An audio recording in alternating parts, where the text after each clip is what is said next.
저 나름대로 이렇게 가만 곰곰이 생각을 할 때 우리 주변에 또 제가 이렇게 지켜본 분들을 보면요, 부부가 거의 한 4종류의 부부가 있지 않나 이런 생각을 해봅니다.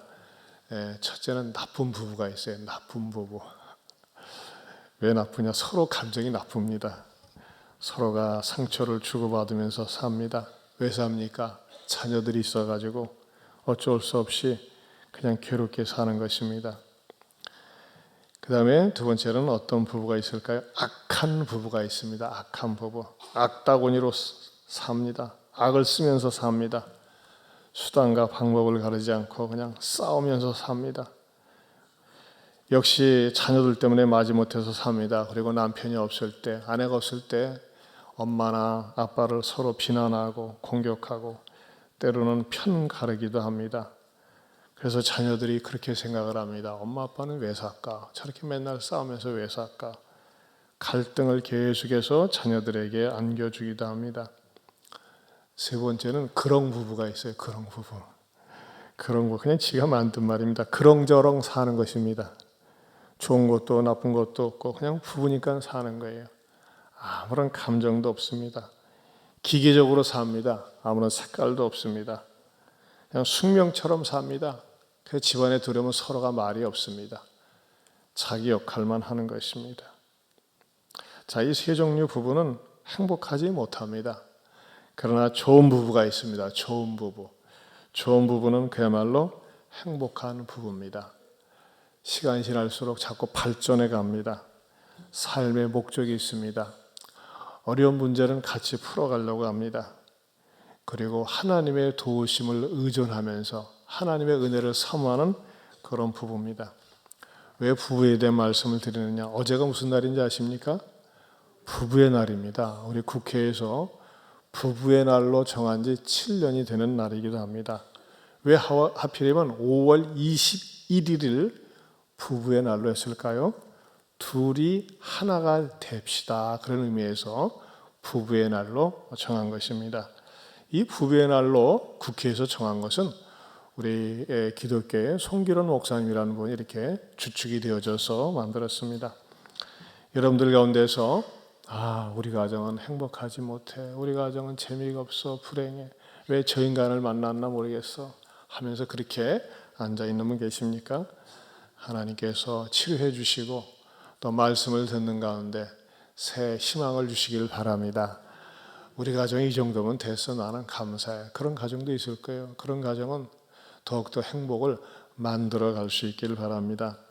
오늘 성경에서는 행복한 부부를 만드는 데 있어서 원리를 가르쳐 줍니다. 첫 번째는 뭐냐? 아내는 복종해야 한다는 것입니다. 아내는 복종해야 한다. 얼마 전 사우디아라비아의 가족 상담사인 칼레드 알 사캅이라는 사람이 있습니다. 이 사람을 잠깐 보십시오. 칼레드 알 사캅이. 근데 이 사람 뭐라고 하냐면 아내 때리는 법. 외국 방송에 나왔어요. Welcome to our show which will deal with wife beating. 아내를 때리는 법을 갖다가 알려드리겠습니다 하면서 공개적으로 방송에 이렇게 했어요. 세상에 이런 나라가 다 있어요. 아내를 때리는 법. 어떻게 하면 아내를 잘 때릴 것인가. 그런데 아내를 때리는 이유를 설명하고 있습니다. 첫째는 아내를 왜 때려야 되느냐. 아내가 남편과 맞먹으려고 할 때, 너도 남자냐? 나는 여자다. 우린 똑같은 인간이다. 이런 의식을 가지고 남편한테 대들려고 할 때 때리라는 것입니다. 두 번째는요, 이럴 경우 때리라는 것입니다. 가만히 보니까는 남편을 갖다 충동질해가지고 아내를 때리도록 유도할 때, 그럴 때는 가차없이 때리라는 겁니다. 근데 뭐로 때리느냐? 너무나 큰 막대기로 때리지 말고 그 작은 나무 막대기로 때리거나 손수건으로 후려치라고 이렇게 가르쳐주고 있습니다. 이게 사우디아라비아의 나라에서 가르치고 있습니다. 제가 이 설명을 하는데 아주 좋아서 웃는 분이 한두 분 계시는 것 같아요. 착각하지 마십시오. 우리나라는 아내 때리면 큰일 납니다. 하지만 여러분, 아직도 정말 그 미개하기 짝이 없는 이런 방법을 가르치는 나라가 있어요.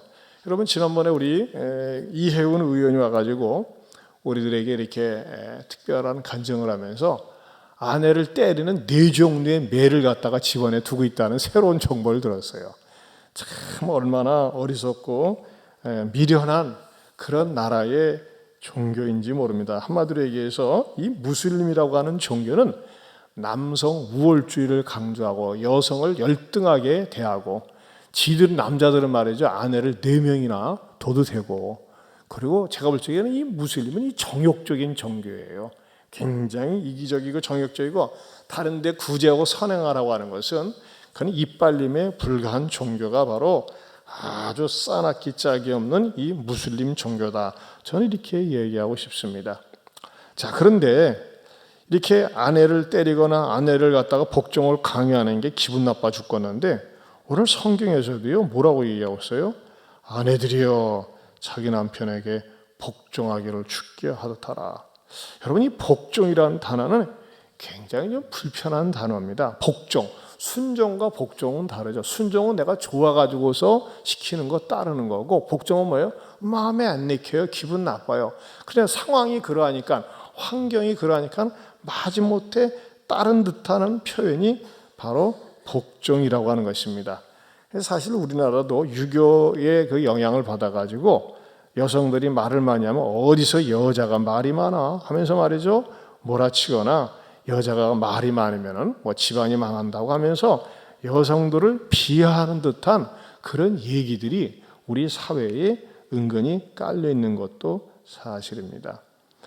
그런데 더군다나 기독교에서 이 성경에서 아내들에게 먼저 명령을 하는 거예요. 남편에게 복종을 하라고. 자, 그러나 여기서의 아내들로 하여금 자기 남편에게 복종하는 것은 하기 싫은데 마음에 들지 않은데 마지못해서 억지로 그렇게 복종하라는 그 내용이 아니라고 하는 것입니다. 자존심을 완전히 짓누르면서 절대 마음에 용납되지 않는데 화가 나지만 환경이 그러하기 때문에 남편이 툭하면 무력을 사용하기 때문에 복종하라는 것이 아닙니다.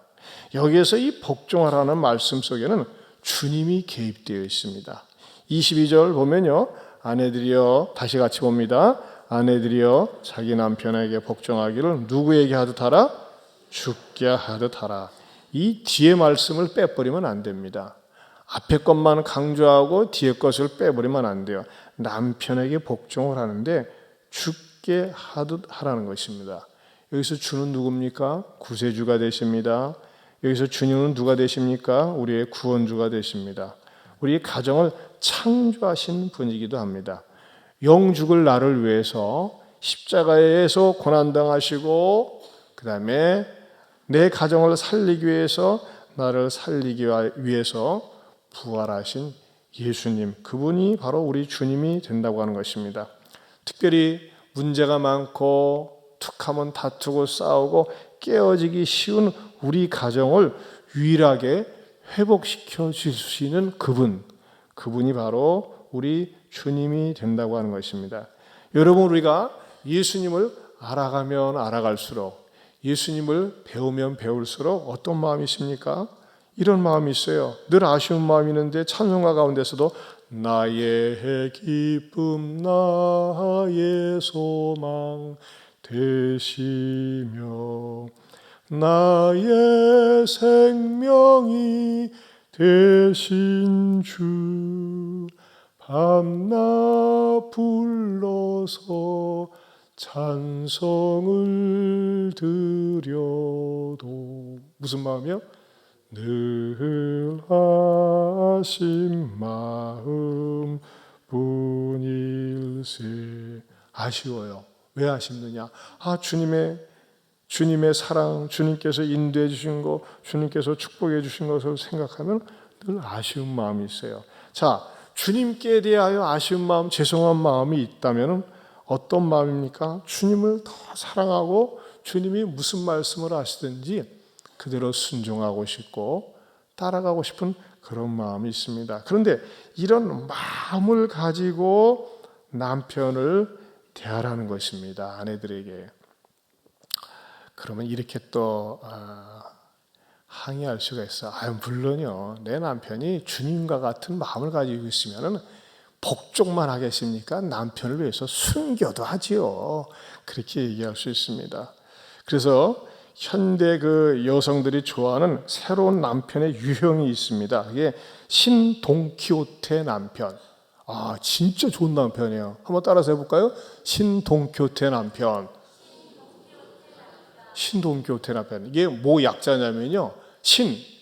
한번 보세요. 신앙이 있고, 돈 많고, 키가 크고, 호감이 가고, 그 다음에 테크닉에 능하고, 남자답고, 편한 사람. 신돈키호테 남편. 이런 남편 있습니까? 없습니다. 이런 남편 없어요. 착각입니다. 아니, 어쩌다 한 명 있겠죠. 한 10,000명에 하나? 그러나 거의 없습니다. 만약에 우리들이, 아내들이 말이죠, 이런 신돈키호테 남편과 같은 사람이 있다면 그야말로 왜 복종만 합니까? 그냥 뭐든지 다 할 수 있죠. 근데 일반적으로 남편들이 그러하지 못합니다. 문제는 뭐냐? 이렇지 못한 남편들, 인격적으로도 부족하고 때로는 성질도 있고 돈벌이도 시원찮고 애들한테도 제대로 보살펴주지 않는 이런 남편들에 대해서도 과연 복종을 해야 하느냐라고 하는 의문점이 생긴다고 하는 것입니다. 그런데도 불구하고 여러분의 남편이 이 신돈키호테형의 남편이 아니라 할지라도, 점수를 많이 주지 못하는 남편이라 할지라도 성경에서는 복종하라고 가르쳐주고 있습니다. 왜 그러느냐? 23절을 보겠습니다. 23절 시작. 이는 남편이 아내의 머리됨이 그리스도께서 교회의 머리됨과 같음이니 그가 바로 몸의 구주시니라. 뭐예요? 남편이 말이죠, 아내의 머리가 된다고 그랬어요. 머리. 여러분, 남편이 아내의 머리예요. 여러분, 머리라고 하는 기능이 얼마나 중요합니까? 머리 밑에 아무리 말이죠, 몸짱, 얼짱 말이죠, 뭐 이렇게 막 대단하다 할지라도 머리가 없어 보세요. 있으나 마나죠.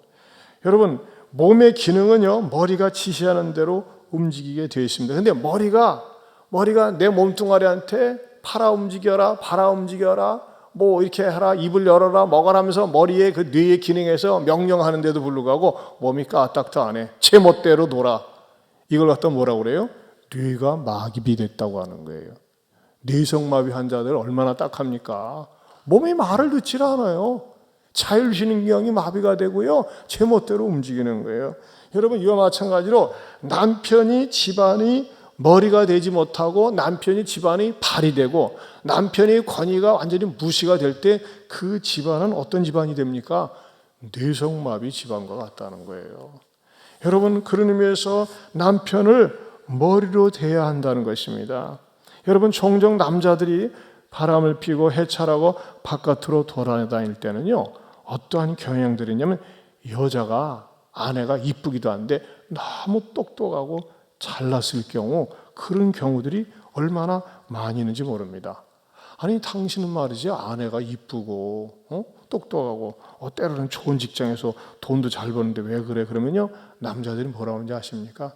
질려서 그런다고 그래요. 질려가지고. 여러분, 아내들이 바깥에 나가서 사회생활을 하면서 똑똑하고 잘나고 말 잘하는 거, 그건 좋습니다. 하지만 집안에 들어오면 어떻게 됩니까? 남편의 권위를 존중히 여겨줘야 돼요.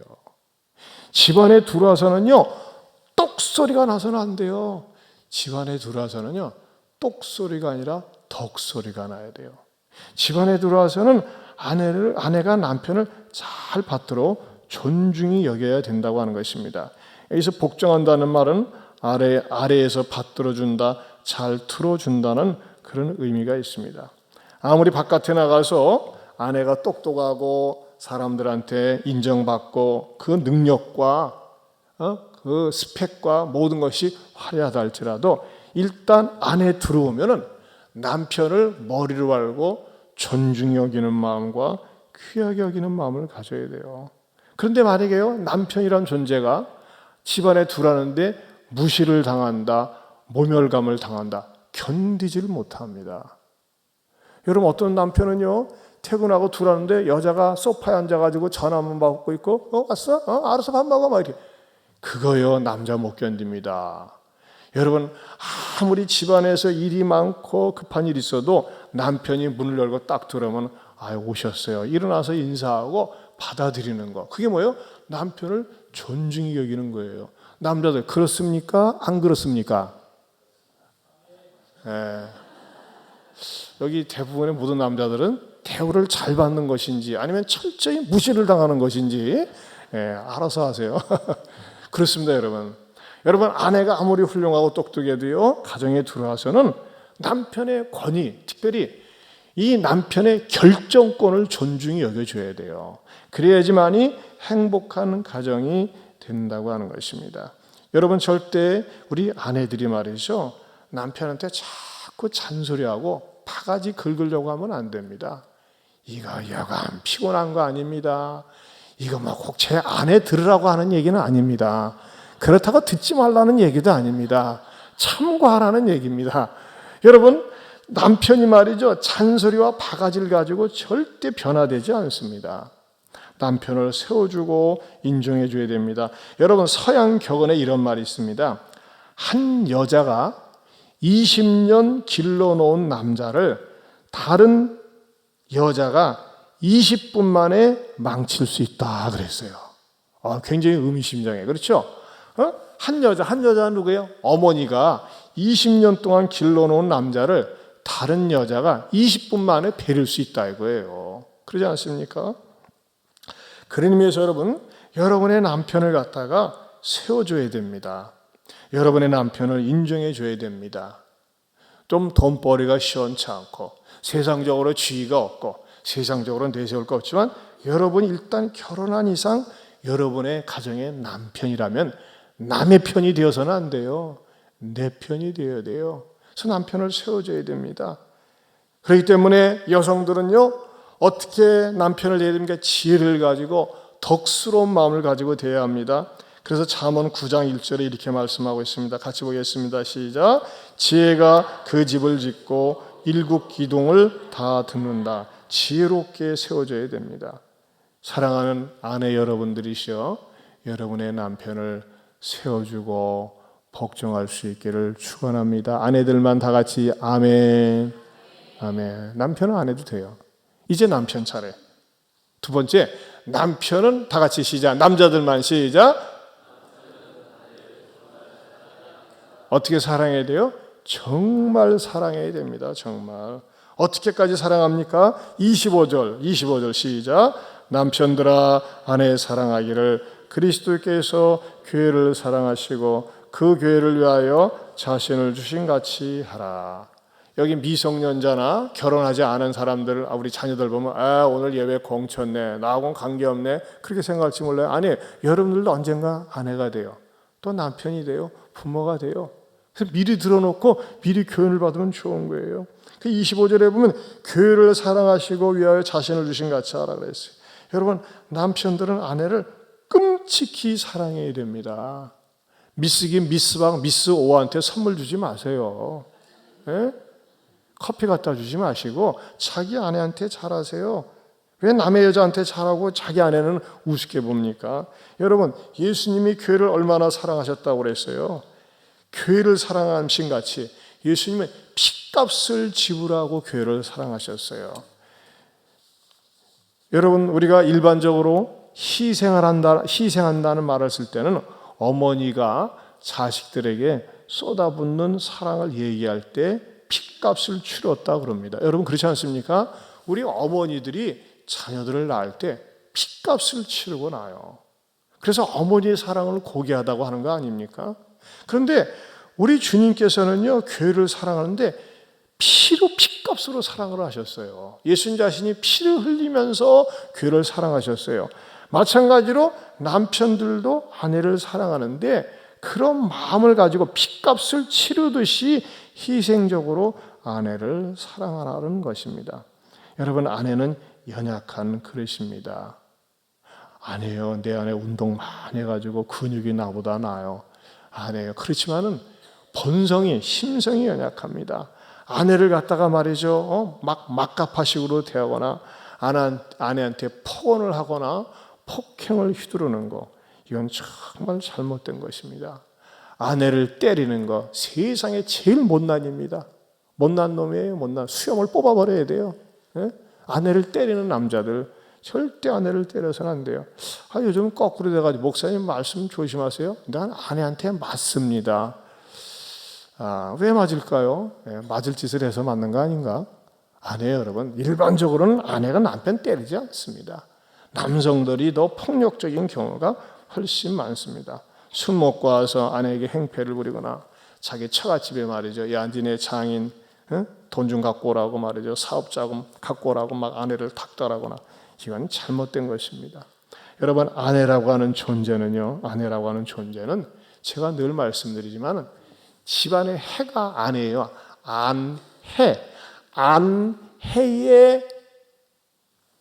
안해에서 나온 말이 아내예요. 아내. 안의 해가 환하게 빛을 비치고 있어야지 가정 분위기가 환하지. 아내가 어두워 보세요. 엄마가 어두워 보세요. 가정이 어둡습니다. 가정이 그늘져 있다고 하는 것입니다. 그렇기 때문에 아내를 격려해주고 위로해주고, 여러분, 아내가 힘들다고 그러면 어디 아파? 어디 힘들어? 좀 누워, 내가 안마 좀 해줄게, 마사지 해줄게. 자꾸 마사지 해주세요. 여러분, 이 남편의 손이 약손이에요. 저는 아내가 여보 나 있잖아 자기 전에 힘든데 배 마사지 좀 하자 그러면 예 알았습니다 해가지고 제가 배 마사지를 해드립니다. 그럼 얼마나 좋아하는지 몰라요. 그리고 여러분, 아내가 힘들고 고단할 때 발 마사지를 해주세요. 발을 갖다가 자꾸 주물러줘요. 그럼 얼마나 좋은지 몰라요. 우리 남성 동무들 동의할 수 있습니까? 왜 바라만 보고 계십니까? 여러분, 생각을 해보세요. 내가 남의 여자를 만질 수 있겠어요? 남의 여자 만지는 건 성추행이야. 성폭행이야. 근데 내 여자를 만져줘야 될 거 아니에요? 내 여자. 결혼하기 전에는 막 가만히 보면요, 처녀 총각들이 예배당에 올 때 막 손 잡고 오고 예배 시간에도 끌어안고 그래요. 근데 어느 데 보면 떨어져 앉아 있더라고. 왜 그래요? 배터리가 다 방전이 돼서 그래요. 시간이 지날수록 아내를 자꾸 아껴주고 위로해주고 만져줘야 돼요, 여러분. 아내를 만져줘야 돼요. 자꾸 마사지 해주고 격려해줘야 됩니다. 제가 오늘 너무 설교가 좀 진하게 합니까? 남 얘기하는 거 아니에요? 부부지간에 달라는 거예요, 부부지간에. 그리고 아내가 말이죠, 남편에게 무엇을 권고하고 할 때 귀담아 들을 수 있어야 됩니다. 이 남자들이 불쑥불쑥 일을 잘 저지르는 경우가 있어요. 아닙니다, 여러분. 그렇게 해서는 안 됩니다. 어떤 일을 할 때 아내와 소통이 되어야 합니다. 부부지간에 소통이 돼야 돼요. 부부지간에 소통이 되지 않으면 불통이 되고, 불통은 고통이 되고, 고통은 비통하게 됩니다. 아멘입니까? 소통이 돼야 돼요.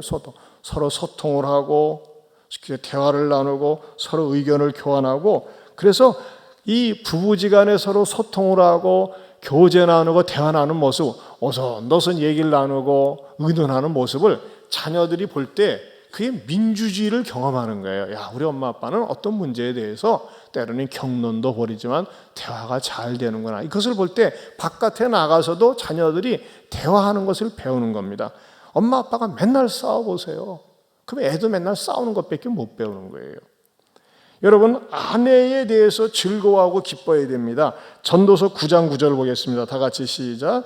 내 헛된 평생의 모든 날 곧 하나님이 해 아래에서 내게 주신 모든 헛된 날에 사랑하는 아내와 함께 즐겁게 살지어다. 이는 내가 일평생에 해 아래에서 수고하고 얻은 분복이니라. 사랑하는 성도 여러분, 저는 우리 그리스도인들이 교회 안에서 신앙생활하면서 아내들은 남편에게 복종을 쉽게 하듯 하고, 또 남편들을 아내를 사랑하는데 주님이 자신을 희생하시는 것 같이 희생정신으로 아내를 사랑해야 돼요. 여러분, 우리 남편들 한번 나를 보세요. 정말 내가 아내를 위한 희생을 얼만큼 했는가. 이건 성경에서 가르치고 있는 겁니다. 그렇기 때문에 더 중요한 것은 뭐냐면요, 머리의 역할을 잘해야 됩니다. 머리의 역할. 따라서 합시다. 머리의 역할을 잘해야 합니다. 왜 그러느냐? 여러분, 남편들은 말이죠, 가정의 주도권을 쥐고 있습니다. 또 남편들은 결정권자입니다. 근데 더 중요한 것은 머리의 역할이 잘돼요. 여러분, 머리가 나빠 보세요. 고생합니다. 밀어내서 좋은 게 없어요. 머리가 녹슬지 않게 해야 됩니다. 머리가 녹슬지 않게 하기 위해서는 어떻게 됩니까? 남편들이 성실함과 부지런한 모습을 보여줘야 됩니다. 여러분, 아내가 내 남편을 생각할 때 점수를 잘 줘야 돼요. 아, 내 남편 참 훌륭해요. 내 남편 책임감이 있어요. 내 남편 부지런해요. 내 남편 누가 뭐라고 그래도 나는 남편을 믿어요. 아, 여러분, 그렇게 평가를 받는다고 하면 기가 막히게 좋은 평가죠. 제가 죄송하지만 우리 교회 집사님 딸 3년 전에 결혼한 우리 미나 양 편지를 갖다가 이렇게 주보에다 실었는데, 다시 봐도 말이죠, 얼마나 참 내용이 감동적인지 몰라요. 집에 가서 다시 한번 보세요. 참, 여러분, 딸들이, 아들들이 자기 엄마, 아빠를 바라볼 때 말이죠, 이렇게 좋은 점수를 줄 수 있다면 그 가정은 이미 성공한 가정입니다. 성공한 가정이 되어져 가야 됩니다. 여러분, 남편들이 아내들을 대할 때 어떻게 해야 됩니까? 야, 우리 가정에 리더십이 남편에게 있어. 그리고 신앙을 존중히 여겨줘야 됩니다. 여러분, 때로는 남자들이 말이죠, 머리가 부족할 때도 있어요. 판단력이 흐릴 때도 있어요. 그럴 때는 아내들이 잘 조언을 해줘야 됩니다. 특별히 말이죠, 가정에 있어서 남편이나 아내가 누가 신앙이 더 좋다, 보면 알잖아요. 더 기도 생활을 많이 한다, 더 경건하다, 하나님 앞에 믿음으로 살려고 한다, 성경적으로 살려고 한다 할 때는 그 의견을 존중히 여겨주세요. 그게 머리가 되어야 됩니다. 그런데 말이죠, 이기적인 마음 때문에 모두로 11조에 아깝게, 모두로 감사한 금에 아깝게 하면서 말이죠, 끌어내리고 봉사하고 충성하는 것을 갖다 끌어내리면요, 같이 망해가는 거예요. 아나니와 삽비라처럼. 가만히 생각해도 내가 너무 인간적인 것 같아, 내가 너무 이기적인 것 같아, 하나님 중심이 아니고 성경 중심이 아니고 복음 중심이 아니고 교회 중심이 아니고 나 중심인 것 같다 할 때는요, 그 사람이 내려놓을 수 있어야 됩니다. 그리고 양보해야 됩니다. 때로는 남편의 머리가 부족할 수가 있어요. 그럼요, 조언을 해줘가지고 남편으로 하여금 말이죠, 좋은 지혜를 가지고 지식을 가지고 가정을 이끌어 나갈 수 있도록 해야 된다고 하는 것입니다. 죄송합니다. 오늘 부부지간에 대한 얘기를 해서 어저께 부부의 날을 맞이해서 제가 말씀을 준비했습니다. 하지만 또 여러분 가운데는 남편이나 아내를 먼저 천국에 보낸 그런 가정들도 있습니다. 하지만 절대 낙심하지 마세요. 여러분, 의외로 혼자 사는 헐부모 한가정 그런 자녀들 가운데 훌륭한 자녀들이 많습니다. 하나님을 더욱더 의지하면서 믿음으로 사는 그런 모습들이 자녀들에게 강한 정신력을 갖다가 부여해 줍니다. 또 엄마나 아빠가 혼자 삽니까? 그럼 자녀들이 말이죠, 그 역할을 잘 해야 돼요. 엄마의 역할을, 아빠의 역할을 대신하면서 엄마 아빠에게 위로와 격려자가 되어줘야 됩니다. 그리고 우리 가정의 목표를 세워야 돼요. 어떤 목표냐? 우리 가정은 그리스도 안에서 행복한 가정이 되어져 갈 거야. 모일 때마다 서로 위로해주고 격려해주고 축복해주는, 그래서 이 세상 바깥에 나가서 지치고 힘들고 어려워도 가정에 들어오면 모든 것이 용해되어지고 새롭게 충전되어지고 힘을 얻어서 다시 세상에 나갈 수 있는 그런 복된 가정. 그래서 여러분의 가정은 교회와 같고 교회에 들어오면 가정과 같은 것을 느낄 수 있기를 바랍니다. 제가 목회하는 목표 가운데 하나가 교회와 같은 가정, 가정과 같은 교회예요. 집안에 들어가면 교회 분위기가 있어요. 은혜스러운 분위기가 있어요. 또 교회 안에 들어오면 가족적인 분위기를 느껴요. 그 가족적인 분위기를 느끼는 것 가운데 하나가 뭡니까? 바로 한 마음 한 가족 체육대회예요. 여러분, 체육대회 왜 하는 겁니까? 그냥 놀고 즐기려고 하는 게 아니에요. 우리가 낯선 가족들이 많이 있어요. 이게 예배를 드리면서 서로 몰랐어요. 그런데 체육대회를 통해서 말이죠, 같이 어울리면서 웃으면서 참여하면서 우리가 남이 아니구나, 그리스도 안에서 하나구나 하는 것을 체험하는 거예요. 여러분들이 물론 오늘 바쁘신 분들도 계시겠지만 그러나 꼭 웬만하면 참석하세요. 많은 시간 하는 것도 아니에요. 같이 어울리면서 즐거워하면서 또 얼굴도 익히면서 말이죠. 그래서 한마음 한 가족됨이 이런 체육대회를 통해서도 다시 한번 경험할 수 있는 복된 여러분 될 수 있기를 주님의 이름으로 축원합니다.